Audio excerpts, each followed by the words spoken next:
Audio 4 पुस्तक मस्तिष्क प्रत्यक्ष कल्पवृक्ष। लेखक वेदमूर्ति तपोनिष्ठ पंडित श्री राम शर्मा आचार्य जी। मस्तिष्क एक विद्युत बैटरी। रिबोन्यूक्लिक एसिड RNA नामक रसायन मस्तिष्कीय चेतना का आधार स्तंभ ठहराया गया है। स्वीडन के डॉक्टर हॉलगर हाइडन के प्रयोगों में इस रसायन की मात्रा विभिन्न चेतना परतों में घटा बढ़ाकर प्राणियों के सोचने के तरीके को बदलने में अच्छी सफलता प्राप्त की है। टेक्सास विश्वविद्यालय के डॉक्टर जेम्स मैककॉनल और डॉक्टर रॉबर्ट थॉम्पसन ने मस्तिष्कीय संरचना की दृष्टि से पानी में पाए जाने वाले आधे इंच की चपटी किस्म के प्लेनेरिया कीड़े को अधिक उपयुक्त पाया है और उसे इन प्रयोगों के लिए चुना है। इसकी मस्तिष्कीय कोशिकाओं की उखाड़ पछाड़ करके वे यह प्रयत्न कर रहे हैं कि उसकी आदतें नए ढांचे में ढल जाएं और फिर उसी नई रीति नीति की अभ्यस्त उसकी भावी पीढ़ियां बन जाएं। डॉक्टर डी एल्बर्ट ने चूहों की एक ऐसी जाति पैदा की है जिसकी शक्ल अपने पूर्वजों की ही तरह है, पर उनका सोचना और करना बिल्कुल नए ढंग का है। मस्तिष्कीय संरचना का जितना गहरा अध्ययन किया गया है उसके आधार पर यह पता चलता जा रहा है कि कपाल के भीतर भरी मज्जा के अंतर्गत सूक्ष्म घटक जितने अधिक सूक्ष्म और सक्षम होते हैं उसी अनुपात से बुद्धिमत्ता का विकास होता है। यह घटक अगणित वर्गों के हैं और उन्हीं के वर्ग विकास पर मानसिक गतिविधियों का निर्धारण होता है। यह समझा जाता है कि विकसित प्राणियों का मस्तिष्क बड़ा होता है, पर बात ऐसी नहीं है। मस्तिष्क का भार भी शरीर के वजन और अनुपात पर निर्भर है। व्हेल का मस्तिष्क 7000 ग्राम, हाथी का 5200, डॉल्फिन का 1800, आदमी का 1350, घोड़े का 650, गेंडे का 600, गोरिल्ला का 500, कुत्ते का 130, बिल्ली का 30 ग्राम होता है। इस आधार पर इन प्राणियों की समझदारी का लेखा जोखा नहीं लिया जा सकता। समझदारी का मस्तिष्क के वजन से सीधा संबंध नहीं, वरन इस बात से है कि उनमें न्यूरॉन कितने हैं और वे परस्पर कितनी सघनता पूर्वक संबद्ध होकर एक दूसरे के पूरक बनते हैं। मानव मस्तिष्क में प्रायः 14 अरब न्यूरॉन होते हैं और उनकी संरचना ऐसी है जिनके अनुसार हर न्यूरॉन अपना निर्धारित कार्य ही नहीं निपटाता, वरन दूसरे न्यूरॉनों के क्रियाकलाप में भी भारी योगदान करता है। मानवीय बुद्धिमत्ता का रहस्य इसी में है। मनुष्य की बुद्धिमत्ता पिछले 10,000 वर्षों में प्रायः 100 गुनी अधिक विकसित हुई है। यदि भार और विस्तार से समझदारी का संबंध होता तो उसका सिर उसी अनुपात से बड़ा होता और आदमी का सिर शेष समस्त शरीर की तुलना में कई गुना अधिक बड़ा दिखाई देता। डॉक्टर कैमरॉन के अनुसार मस्तिष्कीय कणों का मध्यवर्ती न्यूक्लिक एसिड विद्युत संवेग का उत्पादक एवं नियंत्रण करता है। रासायनिक बैटरी का यह एसिड ही मस्तिष्क में विभिन्न प्रकार के संवेग उत्पन्न करता है। इस अम्ल की स्थिति पर मानसिक स्तर बहुत कुछ अवलंबित रहता है। इसके लिए कुछ ही दिन पूर्व एक मैग्नीशियम पेनिसिलिन आविष्कृत हुई है। कैंसास विश्वविद्यालय के रसायनविदों ने इसी प्रयोजन के लिए कुछ प्रोटीन ढूंढ निकाले हैं और उनका उपयोग मस्तिष्क की क्षमता को संतुलित एवं विकसित करने के लिए किया है। कनाडा के मनःतत्व विशेषज्ञ डॉक्टर WG पेनफील्ड ऐसे विद्युतग्र इलेक्ट्रोड खोजने में समर्थ हो गए हैं जिनका अमुक स्थान के अमुक कोशिकाओं के साथ संबंध जोड़ देने पर मनुष्य भूतकाल की घटनाओं को आंखों के आगे मूर्तिमान होने की पुनरावृत्ति देख सकता है। इसी प्रकार भूतकाल के किन्हीं संवाद परिसंवादों की अभी अभी के घटनाक्रम की तरह अनुभव कर सकता है, जिससे मैस्मरिज्म हिप्नोटिज्म के आधार पर अतीन्द्रिय या अतिमानस के स्तर पर अनुभव किया जा सकता है और प्रयोक्ता अपनी मनमर्जी का चिंतन एवं दृश्य प्रयोगी के मस्तिष्क को अनुभव करा सकता है।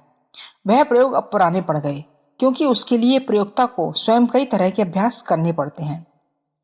प्रयोगों को संवेदनशीलों में से चुनना पड़ता है, फिर भी तकनीकी गलतियों से कई बार पूरी या आधी सफलता ही मिलती थी। अब वह कार्य इलेक्ट्रोड की सहायता से यांत्रिक उपकरण द्वारा सुनिश्चित कर दिया है। एक सीमित मात्रा में विद्युत तरंगें मस्तिष्क में प्रवेश करा के मनुष्य को थकान एवं अनिद्रा की पीड़ा से मुक्त कराया जा सकेगा। इतना ही नहीं, उसे इतना मूर्छित भी किया जा सकेगा कि ऑपरेशन का कार्य भी आसानी से हो सके। जीवशास्त्री जेम्स ओल्डस ने मस्तिष्क पर आंशिक नियंत्रण करके चूहों को बिल्ली से डरने की भावना से मुक्त कर दिया। वे बिल्लियों को अपनी सजातीय मानने लगे और बिना डरे उसकी पीठ पर चढ़ने लगे। फ्रांसीसी वैज्ञानिक प्रोफेसर देलगादो का कथन है कि आदतों और अभ्यासों की उसी तरह छांट काट की जा सकती है जैसे फोड़े फुंसियों की। किसी की नसों में रक्त चढ़ाने की तरह उसके मस्तिष्क में अच्छी आदतों का भी बाहर से प्रवेश करा सकना भी अगले दिनों संभव हो जाएगा। मस्तिष्क की चेतना को उल्टा अथवा बदला जा सकता है। इस संबंध में पिछले काफी दिनों से खोजबीन चल रही है। मस्तिष्क में किस स्थान पर किस प्रकार की क्षमता का निवास है, यह बहुत कुछ जान लिया है और यह प्रयोग सफलतापूर्वक संपन्न किया है कि मस्तिष्क के किसी गर्त में पड़ी हुई किन्हीं विकृतियों को बिजली का झटका देकर जगाया जाए और मनुष्य यह अनुभव करे मानो वह घटना अतीत की नहीं, अभी अभी की है। स्नायु विज्ञानी कार्ल लेस्ले ने यह पता लगाया है कि मस्तिष्कीय कणों के किस परत पर कितना विद्युत प्रवाह जारी करने से किस स्तर की पुरानी स्मृति जागृत हो सकती है। मैकगिल विश्वविद्यालय मॉन्ट्रियल कनाडा के डॉक्टर विल्डर पेनफील्ड ने दृश्य, ध्वनि और विचार का संबंध स्थापित करते हुए यह संभावना व्यक्त की है कि लोगों के मस्तिष्कों को इच्छानुसार चिंतन करने के लिए प्रशिक्षित किया जा सकता है। कैलिफोर्निया इंस्टीट्यूट ऑफ टेक्नोलॉजी के डॉक्टर रोग स्पेरी ने चिर संचित आदतों को भुला देने और अनायास ही नए अभ्यास की आदि बना देने में सफलता प्राप्त की है। Doctor J.V.. ल्यूको की खोजों ने यह तथ्य प्रस्तुत किया है कि मस्तिष्क स्वेच्छाचारी नहीं है और उस पर मनुष्य का अपना अधिकार सीमित नहीं है। वैज्ञानिक प्रयोगों द्वारा मस्तिष्क की दिशा उल्टी जा सकती है और आज एक तरह सोचने वाले व्यक्ति को कल दूसरी तरह सोचने के लिए विवश किया जा सकता है। न्यूरॉन्स की सिनेप्टिक हलचलों में हेरफेर करके मानसिक स्तर का हेरफेर किया जा सकता है। इसके लिए नियत स्थान पर उपयुक्त मात्रा में विद्युत प्रवाह पहुंचा देने का कौशल हाथ में आ जाने से बहुत काम चल सकता है। Doctor J.V.. ल्यूको ने तिलचट्टे जैसे जीवों में ऐसी नई आदतें डाली जो उनके पूर्वजों में भी नहीं थीं। बिल्ली और चूहे की दुश्मनी पुरानी है, पर मस्तिष्कीय परिवर्तनों से यह संभव हो गया कि वह परंपरागत शत्रुता समाप्त हो जाए और वे दोनों हिल मिलकर रहने लगे। समझाने बुझाने के झंझट में पड़ने की अपेक्षा किसी को अभिष्ट चिंतन के लिए बाध्य करना और मंद बुद्धि समझे जाने वाले मस्तिष्कों को प्रतिभा संपन्न बनाना उपचार पद्धति के सहारे भी संभव हो सकता है। विज्ञानवेत्ताओं का यह विश्वास अब दिन प्रतिदिन प्रबल होता जा रहा है। मस्तिष्कीय कोशिकाओं का परस्पर एक दूसरे के साथ सघन संबंध है। इस संबंध सूत्र को जोड़ने का काम एक विद्युत प्रवाह करता है। यह प्रवाह मना चेतना की इच्छानुसार विभिन्न परतों में घूम जाता है और अरबों कोशिकाओं में बिखरी हुई क्षमताओं एवं स्मृतियों में से अपनी अभिष्ट आवश्यकताओं के अनुरूप तथ्यों को ढूंढ लाता है। यह कोशिकाओं के मध्य संबंध सूत्र जोड़ने वाला विद्युत प्रवाह यदि मंद हो या अवरुद्ध होकर चले तो फिर मनुष्य मंदबुद्धि, दीर्घसूत्री अथवा भुलक्कड़ स्तर का बन जाएगा।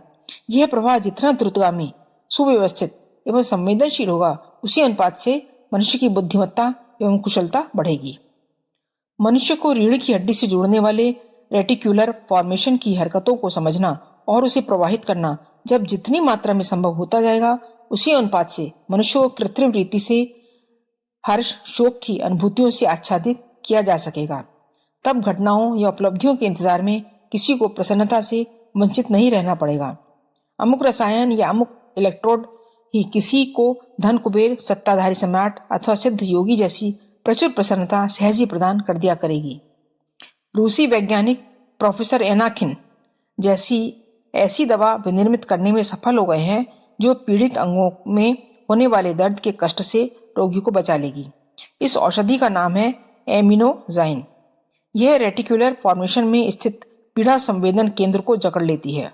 फिर भले ही कोई मांस काटता रहे, उससे किसी प्रकार के दर्द की अनुभूति न होगी। बिना निद्रा लाए इस प्रकार संज्ञा शून्यता उत्पन्न करने का यह अपनी ढंग का अनोखा प्रयोग है। एड्रेनेलिन वर्ग की औषधियों का अगले दिनों तांता लगने वाला है।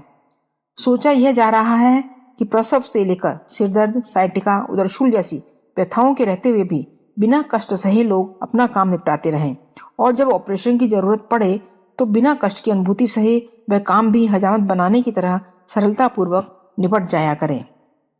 मस्तिष्कीय नियंत्रण के सूत्र जैसे जैसे हाथ में आते जा रहे हैं, वैसे वैसे उसके लाखों फायदों का गुणगान बढ़ा चढ़ाकर किया जाने लगा है कि औषधि उपचार, अंगों का प्रत्यारोपण, प्लास्टिक सर्जरी, विद्युत आघात, विकर्ण आदि के प्रयोगों द्वारा जिस प्रकार शारीरिक रुग्णता से निपटने के लिए प्रगति हो रही है, उसी प्रकार मानसिक रोगों से छुटकारा पाया जा सकेगा।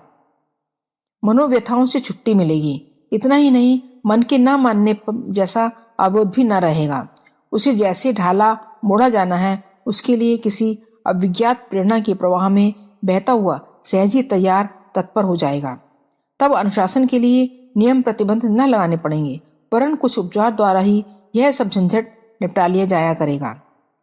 देखने सुनने में यह सब्ज बाग बहुत ही अच्छा लगता है, पर इसमें यह भयानक संकट छिपा बैठा है कि चंद सत्ताधारी इन उपचारों को हस्तगत करके प्रजा को अमुक उपचार लेने के लिए उसी प्रकार बाध्य कर दें जिस प्रकार लड़ाई के दिनों में सैनिक भर्ती को अनिवार्य कर दिया जाता है।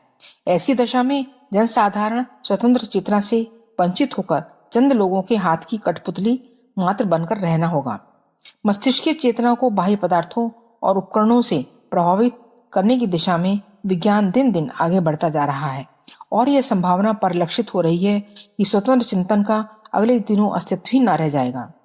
विज्ञान इस फिराक में है कि न केवल भौतिक पदार्थों की सुख सुविधाओं के लिए मनुष्य को लुभाया, ललचाया अथवा पराश्रित बनाया जाए, वरन इससे भी एक कदम आगे बढ़कर यह किया जाए कि उसका अपना नामक कोई स्तर ही न रहे। समर्थ लोगों के इशारे पर चल रहा विज्ञान तब मनुष्य समूह का उपयोग मक्खी मच्छरों की तरह करेगा और न केवल इनका शरीर वरन मन भी किन्हीं क्रिया कुशल हाथों में होगा। भेड़ों के झुंड को गडरी फांकते हैं और उनके दूध, ऊन, खाल, मांस, गोबर का इच्छानुसार उपयोग करते हैं। तैयारी इस बात की जा रही है कि जिन साधारण की शारीरिक ही नहीं मानसिक स्थिति आत्मसमर्पण जैसी हो जाए, तब विज्ञान का देवता हर किसी के चिंतन और कर्तव्य को अपनी मर्जी के अनुसार ढाला करेगा और कठपुतली की तरह लोग स्वेच्छापूर्वक नाचा करेंगे। इस पराधीनता के पाश में एक बार फंस जाने के बाद फिर किसी के लिए उससे निकल सकना ही संभव न रहेगा। आत्मविस्मृति की गर्त में गिर जाने के बाद फिर उद्धार की आशा किस आधार पर की जा सकेगी। अचेतन को प्रभावित करने की दिशा में कितनी ही वैज्ञानिक प्रयोग हो रहे हैं और उनमें सफलताएं भी मिल रही हैं। डॉक्टर डेलगाडो ने अपने कथन को प्रमाणित करने के लिए कई सार्वजनिक प्रयोग करके भी दिखाए। अली नाम के एक बंदर को केला खाने के लिए दिया गया। जब वह केला खा रहा था, तब डॉक्टर डेलगाडो ने इलेक्ट्रोएन्सीफेलोग्राफ के द्वारा बंदर के मस्तिष्क को संदेश दिया कि केला खाने की अपेक्षा भूखा रहना चाहिए, तो बंदर ने भूखा होते ही केला फेंक दिया। इलेक्ट्रोएन्सीफेलोग्राफ एक ऐसा यंत्र है जिसमें विभिन्न क्रियाओं के समय मस्तिष्क में उठने वाली भाव तरंगों को अंकित कर लिया गया है। किसी भी प्रकार की भाव तरंग को विद्युत शक्ति द्वारा तीव्र कर देते हैं तो मस्तिष्क के शेष सब भाव दब जाते हैं और वे एक ही भाव तीव्र हो उठने से मस्तिष्क वही काम करने लगता है। डॉक्टर डेलगाडो ने इस बात को अत्यंत खतरनाक प्रयोग द्वारा भी सिद्ध करके दिखाया। एक दिन उन्होंने इस प्रयोग की सार्वजनिक घोषणा कर दी। हजारों लोग एकत्रित हुए। सिर पर इलेक्ट्रोड जुड़े हुए 2 खूंखार सांड लाए गए। इलेक्ट्रोड एक प्रकार का एरियल है जो रेडियो ट्रांसमीटर द्वारा छोड़ी गई तरंगों को पकड़ लेता है। जब दोनों सांड मैदान में आए तो उस समय की भयंकरता देखते ही बनती थी। लगता था दोनों सांड डेलगाडो का कचूमर निकाल देंगे, पर वे जैसे ही डेलगाडो के पास पहुंचे, उन्होंने अपने यंत्र से संदेश भेजा कि युद्ध करने की अपेक्षा शांत रहना अच्छा है। तो फुसकारते हुए दोनों सांड ऐसे प्रेम से खड़े हो गए जैसे 2 बकरियां खड़ी हैं। उन्होंने कई प्रयोग ऐसे करके रोगियों को भी अच्छा किया। टेक्सास विश्वविद्यालय के रॉबर्ट थॉम्सन और जेम्स मैककॉनेल नामक वैज्ञानिकों ने प्लेनेरिया नामक जीव पर परीक्षण करके यह सिद्ध किया कि विद्युत उपकरणों की सहायता से मस्तिष्क की क्षमता को घटाया और बढ़ाया जा सकता है। कैलिफोर्निया विश्वविद्यालय के डॉक्टर एलन जैकबसन ने प्रशिक्षित चूहों के मस्तिष्क में से आरएनए रसायन निकालकर अनाड़ी चूहों के मस्तिष्क में पहुंचाया, तो अनाड़ी भी प्रशिक्षितों की तरह बुद्धिमान बन गए। प्रगति जिस चरण में पहुंची है उसे देखते हुए मिशिगन विश्वविद्यालय के इस संदर्भ में संलग्न विज्ञानी डॉक्टर ऑटो शियल ने घोषणा की है कि अब हमारे हाथ में मानव मस्तिष्क को नियंत्रित करने की शक्ति आ गई है और आशा की जानी चाहिए कि उसका प्रयोग केवल अच्छाई के लिए ही होगा। किंतु साथ ही इस खतरे को भी ध्यान में रखना होगा कि इस नव उपार्जित शक्ति का प्रयोग निजी महत्वाकांक्षाओं की पूर्ति एवं राष्ट्रीय विस्तारवाद के लिए भी किया जा सकता है। यदि ऐसा किया गया तो यह आविष्कार संसार का सबसे अधिक विघातक अस्त्र सिद्ध होगा।